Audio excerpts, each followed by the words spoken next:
fantastic as always. Thank you, back at you, You baby. never look bad, never. Thank you. Last month, TV Guide came out with their 50 sexiest stars of all time, and you're in there. This is of all time. Yeah. And I was flipping through it. You're number 41. And I was mad, because I'm a big fan of yours, and I thought you should be much higher. And Luke Perry was ahead of you. He was number 40. And I was flipped out. I was mad, because Luke Perry does not beat you in the sexy category. First of all, he's in his late 50s. I don't know if people know that. Well, yeah, because I think he was probably close to that when he was in the high school show, so yeah.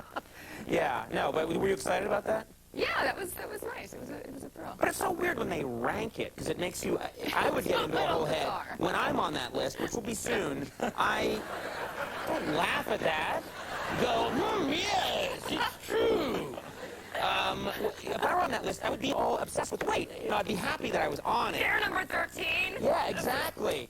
Person's got a fat ass. Why am I over here and they're there? I would be all mad about that, but clearly you've accepted it. I've accepted it and moved on. Yes, I'm okay. Okay, on the show Boston Public, I like the show. A lot of people like this show, but sometimes I look at you on that show and you play the school teacher and I think, there's never been a school teacher that hot. It just hasn't happened, and it takes me out of the show a little bit. Beg to differ. No, we hear that a lot. We get a lot of complaints. That, People complain about people that? don't look like that. I mean, they don't have those. Not true. I had two high school teachers who were major hots for. One was a high school physiology teacher who was just hot. Right. And then one was my sophomore year. He was the PE teacher, right? So you had a crush on your gym teacher? Yeah, actually, when I was in college and came home one year, I actually dated him briefly. So that was kind of cool. And maybe illegal. Is there some rule at the school or something? No, I mean, I was years later. He's a patient guy. He's like, you're hot. I'll see you in 9 years. Good for him. Now, last year you finished playing this character that you made famous, Seven of Nine, on Star Trek Voyager, and you stop and you move on and you're doing other things now and you've been successful. Who will never let go. Yeah, exactly. Who will never let go of the Seven of... Are they still bothering you? Or, I mean, because once you're on Star Trek, that's it. Yeah, exactly. There's a whole section of people that will be talking about you and trying to talk to you for the rest of your life. Yeah, Are they still trying to get a hold of you? Yeah, some of them. I mean, they're for the most part very polite and very sweet. Very nice. And respectful. Right. I was at a play recently, and I noticed the guy sitting right in front of me in the play is Leonard Nimoy. Really? Spock. Spock, yeah. And I'm an adult, and I'm pretty mature. Okay, not real mature, but it was everything I could do not to, like, give him the Vulcan nerd pinch. I wanted to keep reaching over and do it, and say, like, live long and prosper. But I didn't You do it. give Star Trek fans a bad name. It's you. Maybe it is me. All right. Oh, I'm glad. I'm glad you've moved on. You're doing very well. When you started out, you did a sitcom. Oh, guest star, yeah. It was one of my You guest first starred on a jobs. sitcom. You were on which one? Who's the Boss? And this was like your first This job. was my first job when I first moved out to L.A. Right. I had never even seen a TV set or movie set. I didn't know what went on. And Were you good at it? Were you good in the oh, episode? God. No, and it reruns all the time. This thing haunts me. It reruns like on a Who's monthly the Boss reruns more than any other show. I think it's playing constantly in most countries of the world. It does. And I actually was...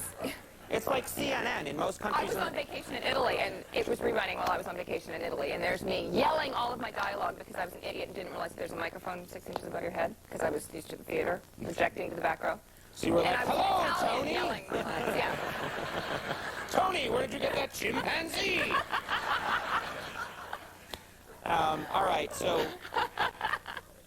you've been in the acting business for a while, and I was shocked to find out that you had never done a sex scene until recently. Yeah. Like, that was the first time that you had been asked to do a sex scene. Actual, I mean, I've done lots of, make-out scenes, and, like you're making out leading to sex, or you're waking up after sex, or something like that. Like, on the kind of shows where they're, like, classy about it, where you start to make out, and then they pan to the curtains blowing. Right. And then they pan, and like a candle, and then the candle burns down, and you pan back. And you guys are smoking and fully dressed. Yeah, that I've done. I hate those shows. So you were doing that, but this is actually one of the ones where you're seeing... I actually had to simulate the act, and it was... That's very nice. Petrified. I was beyond petrified. I don't even know how they, what do you wear? How does it work? Are you... You don't wear much. I mean, you sort of, underwear and See, that's where I would just say, can't do it. I can't do it. Because I'm very inhibited. I would be like, if I was in a love scene where we're supposed to be naked, I'd be wearing this suit. I should be naked and I'd be wearing this. I thought I would have a color heart in later. attack. I was terrified. I was shaking like this. I thought I was going to hyperventilate. But there could be nothing less romantic or less comfortable about anything than the sex scene, because at one point there were 5 of us in the bed. I'm not exaggerating. What kind of sex scene was this? And when are we going to see it? Yeah, it was me and the other actor, and then the camera guy, Oh, and the those focus guys. puller, and the battery. Yeah. It was like, yeah. And they get carried away. No, What are you gonna do? right. It's a long day. You got to keep it interesting. Anything you can do. Well, Boston Public airs Monday nights at 8 on Fox. Thank you very much for coming Thank back. you. Nice to have you here. Jeri, Ryan, everybody. We're going to come back. Rhett Miller going to perform. We'll see you in a second. Stick around.